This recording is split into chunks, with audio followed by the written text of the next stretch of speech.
नमस्कार, आप देख रहे हैं DBN TV और मैं हूं आपके साथ एम राजा। इस समय मैं बेनीपुर में हूं और बेनीपुर विधानसभा में जो सुर्खियों में है कमल सेठ, आइए जानने का प्रयास करते हैं क्या आगामी विधानसभा चुनाव की तैयारी समझी जाए या फिर कुछ और मामला है। क्या कहेंगे सर आप? विधानसभा की तैयारी हो रही है, तैयारी में हैं हम, विधानसभा लड़ेंगे हम। तो अभी इन दिनों आप सुर्खियों में हैं। सुर्खियों का मेन जो कारण है वो है विधानसभा चुनाव लड़ना। आप मन बना लिए हैं चुनाव लड़ेंगे। सर, मैं एक बात आपसे जानना चाहूँगा, क्योंकि इन दिनों एक वीडियो भी आपका वायरल हो रहा है। नहीं, ऐसा नहीं बोला हूँ। बोलने का मतलब यह है जो हमने क्या बोला है। सबसे पहले 10 सेकंड का कोई वीडियो नहीं बनाएगा। जितना बात उसमें दिखाया जा रहा है उतना ही बात दिखाने के लिए सब समझदार हैं। आज की दुनिया में सभी समझदार हैं, सभी सोशल मीडिया से बिलोंग करते हैं। पता है ना, आगे बोला है ना, पीछे बोला है, सिर्फ लूटने वाला शब्द का प्रयोग किया गया है। जबकि हकीकत ये है जो हमको बोला गया, जो 14 बार, सबसे पहले बेनीपुर विधानसभा में 14 बार विधानसभा हुआ है अभी तक, 14 बार। 3 बार यहाँ का लोकल है, 11 बार बाहरी है। उसमें से एक बाबा ने शब्द रखा जो सब बाहर के लूट के ही गए हैं। तो हमने बोला, बाबा आप मुझे लूटने वाला मत समझिए। अगर फिर भी आपको लग रहा है जो लूट के गया है, तो वैसा ही लूटने वाले के ही हिसाब से मुझे लूटने की मौका दे। अगर हम सही काम करेंगे तो आगामी 5 साल के बाद हम अगर चुनाव नहीं भी लड़ेंगे तो आप मुझे रोड पे शो करके मेरे लिए समर्थन जुटाएंगे। ऐसा ही उम्मीदवार चाहिए, अन्यथा मुझे आप भी निगलेक्ट करिएगा। जैसा ही सबका टैग लगा है वैसे मेरा भी टैग लगेगा। वो सिर्फ लूटने वाला ही शब्द को विरोधी खेमा। हकीकत तो यह है, शत परेशान हो सकता है, पराजित नहीं। जब किसी का फॉलोअर बढ़ता है, समाज में मान सम्मान बढ़ता है, तो आदमी टांग खींचने वाला कुछ लोग तो होते ही हैं। और जब तक टांग नहीं खींचेंगे तब तक हम सतर्क कैसे होंगे। इसलिए उनका काम ही है ये, मेरा काम है आगे बढ़ना। इस बात सब पे हम ध्यान ज्यादा नहीं देते। तो आप मन बना लिए हैं कि आपको विधानसभा चुनाव लड़ना ही लड़ना है। पिछली बार भी आप विधानसभा चुनाव लड़े थे, निर्दलीय लड़े थे, मुझे याद है। हाँ। इस बार आप किस पार्टी के बैनर तले आप चुनाव लड़ेंगे? अभी तक तो हमारी मन है महागठबंधन से। सबसे पहली बात, हमने कोई महागठबंधन ही नहीं बोल करके हमने चुनाव लड़ने की तैयारी की। महागठबंधन की मेरे जो क्षेत्र की प्रभाव है, लोगों ने मुझे मान दिया। इसकी सर्वे में महागठबंधन ने मुझे फेवर में आया और महागठबंधन से हम चुनाव लड़ने के लिए मन बनाए। क्या कुछ देख रहे हैं आप महागठबंधन? महागठबंधन में ये देख रहे हैं जो कोई भी पार्टी है, सत्ता है, आप सबसे पहले ये जानिए। आज हम लोग बोल रहे हैं भाजपा, बीजेपी से स्टेट की चुनाव है। ये स्टेट की चुनाव है। बीजेपी ने आपके सामने एक, आप में पत्रकार लोग हैं, आप मीडिया वाले हैं, आप एक शब्द को रखिए, जानिए। माननीय अध्यक्ष महोदय बोले जो बीजेपी नीतीश कुमार के अंडर में ही चुनाव लड़ा जाएगा। यहाँ कोई विचारधारा नहीं है किस पार्टी से कौन लड़ रहा है। हम बीजेपी भी घुटना टेक दिया है नीतीश कुमार जी के पास। अगर इतनी बड़ी पार्टी बीजेपी अपना घुटना टेक सकते हैं तो हम क्यों नहीं युवा हैं। और माननीय तेजस्वी यादव अभी फिलहाल बहुत युवा हैं, उनके अंदर में मुझे लाइट और फ्यूचर दिखाई दे रहा है। हम कोई पक्षपाती वाला नहीं, मेरा सोच ऐसी है जो सर्वधर्म संभव, सबको सम्मान करके हमने हर जाति, हर धर्म, हर मजहब को सम्मान पूर्वक अपने विधानसभा को एक अच्छे रणनीति के तहत हम डेवलप करें। इसके कारण हमने मन बनाया है। तो महागठबंधन से श्री तेजस्वी यादव जी के नेतृत्व में आरजेडी से चुनाव लड़ने के हमने मन बनाया। महागठबंधन से आप मन बना लिए हैं जी। बेनीपुर विधानसभा चुनाव से आप, क्योंकि लगातार आप दौरे में भी हैं। अगर महागठबंधन ने अगर आपको अपना उम्मीदवार नहीं बनाया तो फिर क्या करेंगे आप? हमारे साथ कम से कम आपको बता दूं, पिछले 2015 के चुनाव में हमने लगभग 10,400 और 6,100 यानी 16,500 मत हमने पाया है। 16,500 मत का एक मायने रखता है। एक निर्दलीय के तौर पे हमने 16,500 मत रखा है। और बाहरी बनाम बेनीपुर की लड़ाई है जो 2015 में हमने उठाया है। यहाँ पे बहुत सारा नेता लोग हैं अभी की वर्तमान में, लेकिन उनके तरफ से ऐसी कोई नारा नहीं लगाया जो यहाँ के स्थानीय लोगों को टिकट दिया जाए। अगर विधानसभा में हमारी स्थानीय मुद्दे पे हमको महागठबंधन ने उम्मीदवार बनाया, बाद में अगर क्षेत्रीय मुद्दे पर मैं दूसरी पार्टी भी क्षेत्र की ही लोगों को किसी को टिकट दिया, तो हमने जनसंपर्क अभियान इसलिए चलाया, ये मुद्दा मेरी है, हमारी सोच है। 2015 में भी ये मुद्दा था स्थानीय बनाम बाहरी, और 2020 में भी मेरा नारा यही है। मैं अपनी जगह पे कायम हूँ। मुझे बहुत सारा ऑफर आया है यहाँ से दूसरे जगह तीसरे जगह शिफ्ट करने की, लेकिन हम बेनीपुर की जनता के साथ धोखा नहीं कर सकते। बेनीपुर में ही मैंने मन बनाया है, चुनाव लड़ूंगा। रही बात आपने पूछा जो आपको अगर टिकट नहीं देगा तो कैसे, ये दुनिया विश्वास की है और विश्वास पे टिकी हुई है। विश्वास हमको मिला हुआ है, हम काम कर रहे हैं, हम अपनी फॉलोअर बना रहे हैं, कमल सेठ का समर्थन मांग रहे हैं। सबसे पहले मुझे विश्वास है मिलेगा, और ऐसा नहीं मिला, आपका भी प्रश्न का उत्तर मुझे देना अनिवार्य है। अगर मुझे नहीं मिला तो मेरे जितने भी समर्थक हैं, शुभचिंतक हैं, युवा साथी हैं, मेरे गार्जियन है, माँ बहन चाची हैं, सभी से मैं विचार करूंगा, और विचार करने के बाद जो मुझे निर्णय देंगे उस पर मैं काम करूंगा, कारण जनता का निर्णय सर्वोपरि है। चलिए, महागठबंधन से आप मन ही बना लिए हैं। अगर आपको टिकट मिल भी जाता है तो बेनीपुर के लिए क्या विजन है आपके पास? देखिए, आप अगर अभी विज़न की बात करेंगे तो शायद हमें ऐसा लग रहा है जो मेरे पास जो विज़न है वो मैं बता दूंगा तो दुनिया कॉपी पेस्ट का है। मैं बोलता कुछ और हूँ, विरोधी का काम है कुछ ही कट करके लगा देना, कुछ तो कॉपी पेस्ट हो जाएंगे। लेकिन मैं इतना ज़रूर बता सकता हूँ कि मैं नवादा से हूँ, बेनीपुर से हूँ। मैंने क्या था और क्या हुआ, मैं बगैर दाग लगा के सबसे पहले बिहार सरकार की कोई भी भ्रष्टाचार या कोई ठेकेदारी या कोई भी 1 रुपये के अनुदान हम नहीं जानते हैं। हम प्रदेशों में कमा करके अपनी मेहनत की बल से हम आपकी क्षेत्र में आए। हमारे क्षेत्र में आने की क्या ज़रूरत थी?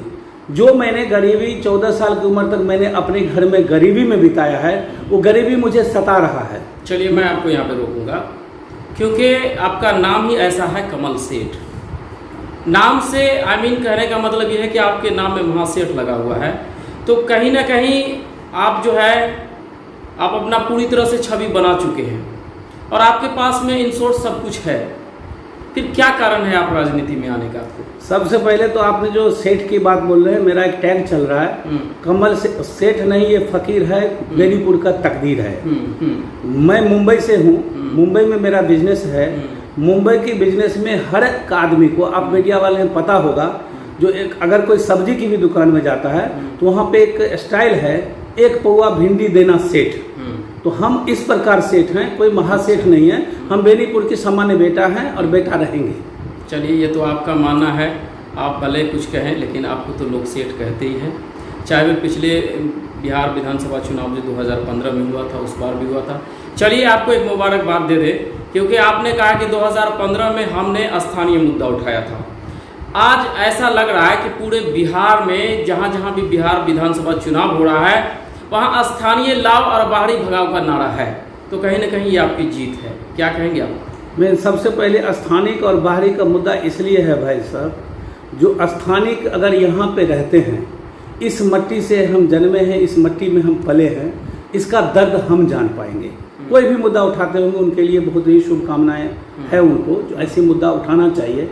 जब हम यहाँ के स्थानिक हैं और स्थानिक का दर्द, कौन सा गांव किस पोजीशन में किस तकलीफ में से गुजरेगा, उनके साथ मेरी सहानुभूति होना चाहिए, क्योंकि मैं क्षेत्र का हूँ तो मुझे दर्द है और दर्द रहना भी चाहिए। तो मुझे अगर यहाँ का हूँ, बाहर से आएंगे उनको कॉल करेंगे, बुलाएंगे, कहाँ घर है, ये सब देखना पड़ेगा। मैं आपका क्षेत्र का हूँ, क्षेत्र के मुद्दा से बात करता हूँ। आपने सुना होगा मीडिया में जो 10 साल 15 साल पहले ऐसी बात होती थी, बेनीपुर को जिला बनाया जाए। आज 2010 से 2015 से 20 कहाँ गया बेनीपुर का जिला की बात? सब खत्म हो गई है, कोई जिला बनाने की बात नहीं है। अभी हम इस मुद्दे पे भी कोई जिला बनाने की बात पे नहीं आ रहे हैं। हम जितना बोलते हैं उतना करेंगे। हम बोलने के लिए नहीं आते, हम करने के लिए आएंगे। आपने पूछा युवाओं के लिए और बेनीपुर के लिए विजन क्या है? विजन हम आपको डिटेल में नहीं बताएंगे, लेकिन इतना जरूर बताएंगे, युवा हूँ, जो मेरे गार्जियन स्वरूप है उनकी समय अस्थिर हो गए हैं, वो घर पे बैठना या बाजार में रहना ही उनके लिए काफ़ी है। अभी युवाओं का दिन है, युवाओं को कहीं न कहीं रोजगार की ज़रूरत है, युवाओं को अच्छा मार्ग की ज़रूरत है, उनको मार्गदर्शन की ज़रूरत है। तो हम सबसे पहले आपको बता देता हूँ, जो मेरे कार्य में ये सबसे पहले आएगा, युवाओं को पढ़ाई लिखाई से लेके जो आरोग्य यानी स्वास्थ्य है, स्वास्थ्य के ऊपर में आप समझ के चलिए। स्वास्थ्य में आपको मेरे पास क्यों आने की ज़रूरत है विधानसभा में? आपके पास अनुमंडल हॉस्पिटल है, 36 रूम का हॉस्पिटल है, लेकिन 6 से 7 वार्ड रूम वहाँ पे अभी यूज हो रहा है। कुछ पेशेंट को वहाँ पे इलाज हो रहा है, बाकी को रेफर दरभंगा DMCH होता है। जब हमारी अनुमंडल हॉस्पिटल इतना अच्छा है तो वहाँ पर में सही में उपचार क्यों नहीं हो रहा है? ये सब को देखते हुए मैंने उद्योग जगत से बिलोंग करता हूँ। हमने वहाँ से छोटे छोटे उद्योगपति को यहाँ पे इन्वेस्ट करा के हमने कहीं न कहीं युवाओं को प्लेसमेंट की जरिए से जॉब की हो, कैंप लगाना, बच्चों की खेल कूद के अलग अलग विभाग से, जैसे नागार्जुन स्टेडियम है, लेकिन वहाँ पे गाय बछड़ा बांधा जाता था। पिछले साल हमने यात्री लोकोत्सव मनाए थे, उसके बाद से वो स्टेडियम साफ हुआ है। हमने युवाओं को कहीं न कहीं हर पंचायत से युवाओं को उठा के खेल से लेकर के, पढ़ाई से लेकर के, शिक्षा से लेकर, स्वास्थ्य से लेकर उनके आगे रोजगार तक के लिए मेरे पास विजन है। जो महिलाएं घर में बैठ के कमजोर तबके के लोग हैं, उनको घर के अंदर में व्यापार घुसा के उनको घर के अंदर ही कुछ ना कुछ रोजगार होगा और वो बना करके बाहर देंगे और उसका एक्सपोर्ट यानी यहाँ से करके दिल्ली, बम्बई, कलकत्ता यहाँ से जाएगी और बेनीपुर का विकास करने में अहम भूमिका है। जो मेरा मैप तैयार है, जब हमें टिकट मिलेगा, मैनिफेस्टो होगा, उसमें सब कुछ लिखा जाएगा और आप लोग सामने ही हैं, सामने पता चल जाएगा। कमल सेठ कुछ नहीं बता करके भी सब कुछ बता गए। चलिए, विज़न जो है वो तो आप क्लियर ही कर दिए। बहरहाल मामला कुछ और है। बिहार विधानसभा चुनाव में बेनीपुर की जनता के पास आप वोट मांगने जाएंगे, क्या उद्देश्य होगा आपके वोट मांगने का? उद्देश्य मतलब मुझे लोग जान रहे हैं, मुझे लोग नज़दीक से जान रहे हैं। मुझे बगैर इंक्वायरी करके लोग जल्दी आशीर्वाद तो देते नहीं हैं। लेकिन बेनीपुर विधानसभा में आप 36 पंचायत में जाइए, कोई ऐसी गांव नहीं है जहां पे मेरे चर्चा नहीं है, क्योंकि कुछ तो प्रभाव मेरे स्वभाव की है। मैं सबसे पहले एक वैष्णव, ना कोई नशा, मैं एक साफ सुथरा छवि का आदमी हूँ। मैंने भी फ्यूचर में सभी माँ बहनों और गार्जियन को पता है, जो ये आगे के दिशा निर्देश भी ऐसे ही देंगे, अपने जैसे युवाओं को कहीं न कहीं मार्गदर्शन करके अपने युवाओं को बढ़ाएंगे, गार्जियन स्वरूप काम करेंगे। बेनीपुर अनुमंडल कार्यालय जो है उसमें आप देखिए, किसान हो या कोई कम पढ़े लिखे हैं, एक नाम की स्पेलिंग के लिए उनको अनुदान नहीं आ रहा है। जैसा हर्षिकार दीर्घिकार में भी मिस्टेक होता है, उनको बैंक से ट्रांजैक्शन होकर पैसा नहीं आ रहा है। तो हम क्या बोल रहे हैं, कोई भी अधिकारी, आज अधिकारी CO हैं, BDO हैं, SDO साहब हैं, जो भी तीनों हैं मुख्य, वो बंधे हुए हैं, जनता के लिए नहीं है, प्रतिनिधि के लिए है। हमारे पास ऐसा सोच नहीं है। जनता ने वोट दिया, सम्मान मुझे नहीं, उस जनता के सम्मान सर्वोपरि सम्मान होना चाहिए। सबसे पहले मेरी प्रभाव में आने के बाद विधानसभा के तमाम गार्जियन, युवा साथी मुझे मदद करके मुझे चुनाव जिता करके अगर आगे बढ़ाते हैं, दूसरे ही दिन मेरी स्वरूप तैयार होगा। सबसे पहले अनुमंडल कार्यालय में सभी अधिकारी अपने अपने टाइम टेबल बाहर लगाएं, एक्स्ट्रा काउंटर बनाएं। काउंटर पे जो गरीब जनता, किसान लोग जाएंगे, उनकी अनुदान, दाखिल खारिज, इस सब के लिए वहां पे एक्स्ट्रा काउंटर हो और काउंटर में बैठा करके उनको सम्मानित तरीके से काम हो। कौन अधिकारी कब तक जनता के लिए उपलब्ध रहेंगे, वो पहला ही दिन से मेरी लाइन चालू हो जाएगी। कहीं ना कहीं आरोप बड़ा है, क्योंकि आप महागठबंधन में हैं, विपक्ष में हैं, तो ऐसे भी आपके पास आरोप है। अब स्थानीय विधायक की बात करते हैं, बेनीपुर के विधायक की बात, मैं स्थानीय नहीं कहूँगा, बेनीपुर के विधायक की बात करूँगा। तो बेनीपुर विधायक क्या लग रहा है कि काम नहीं कर रहे हैं? नहीं, काम कर रहे हैं, 9 आदमी का काम कर रहे हैं, सिर्फ 9 आदमी में बंधे हुए हैं। कहीं पे आप जा करके वहाँ पे पहले से बोल देंगे जो वहाँ पर मैं 100-200 आदमी की कोई खाना बनाना मैं आ रहा हूँ, और हम खाना खाने नहीं जाएंगे। खाना खाने हम सार्वजनिक तौर पे जा सकते, किसी के घर पे नहीं जा सकते। व्यक्ति विशेष की पूजा होता है, जो मेरे पास व्यक्ति विशेष का पूजा नहीं होगा।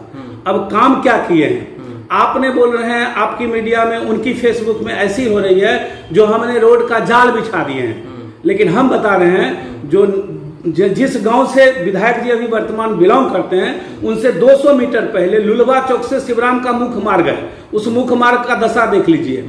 आपने सुशील ठाकुर जी हमारे सामने भट्टा हैं, उनके सामने मार्ग में 3 महीना पहले रोड बना है, 3.5 फीट वहां से खसक चुका है रोड, सभी जगह जाल बिछा दिए हैं, ऐसा बोलने के लिए है। लेकिन पूरा विधानसभा का रोड मैप हम पेश करेंगे जो कितना रोड बनाए। अब देखिए चुनाव आया है तो 1.5 महीने के अंदर में अभी तक उनका नाम का अभी तक 28 प्लेट लग चुका है। लेकिन क्या ये चुनाव आने के पहले ही शिलान्यास होना चाहिए? क्या पहले नहीं आपकी नजर में था? जैसे चुनाव आया कि फटाक से पब्लिक को जमा करके बोर्ड लगाना काम है। और एक आरोप, मुख्य आरोप मेरा और है, भारतीय जनता पार्टी की जो भी समर्थक हैं उनके तरफ से मैं एक बोलना चाहूंगा, आप दूसरी विधानसभा में जाइए, एक प्रोटोकॉल के नियम के अनुसार हर प्लेट पे जो शिलान्यास होता है उस प्लेट पे माननीय सांसद का नाम होता है। बेनीपुर विधानसभा में किसी भी प्लेट के ऊपर माननीय सांसद का नाम हो, पहले उनकी बात करिए जो उन सांसद का नाम है क्या कोई प्लेट पे? आपकी मीडिया के माध्यम से आरोप लगाता हूं, जाकर चेक करके बताइए, सांसद का भी नाम नहीं है, सिर्फ हमारा यानी विधायक जी का अपना नाम का चमत्कार है। रोड बने ना बने, बस इतने करोड़ इतने लाखों का काम हो रहा है और सिर्फ उसी आदमी को काम मिल रहा है जो आदमी उनके साथ घूम रहा है। सामान्य काम नहीं है, टेंडर लीगल नहीं होता है, सब खेल बेल अंदर की बात है। ऐसा आरोप मैं खुलेआम लगाता हूं और जनता जनार्दन को भी बोलता हूं इसका इंक्वायरी करें। ये बड़ा आरोप है क्योंकि आपने दरभंगा सांसद, क्योंकि जिस जिला में काम होता है उसके सांसद का नाम सभी शिलापीठ पे होता है, तो सभी शिलापट पे होना चाहिए और बोर्ड पे अगर नहीं है तो ये भी एक विषय है और ये आपका आरोप है। तो चलिए इस आरोप को मैं भी देखूंगा कि बेनीपुर में कहाँ कहाँ दरभंगा सांसद का नाम नहीं है। फिलहाल क्योंकि आरोप आपके पास बहुत है और बेनीपुर विधानसभा से आप जो है इस बार सुर्खियों में है, महागठबंधन से आप चेहरा भी बनने की उम्मीद में है। महागठबंधन अगर आपको टिकट देती है तो ऐसे में आप बेनीपुर विधानसभा से अपना भाग भी आजमाएंगे। चलिए मेरी तरफ से शुभकामना आपको। तो ये थे हमारे बीच कमल सेठ, जिन्होंने धीरे धीरे ही सही बेनीपुर के स्थानीय प्रशासन से लेकर बिहार सरकार तक पे आरोप खड़ा किया है।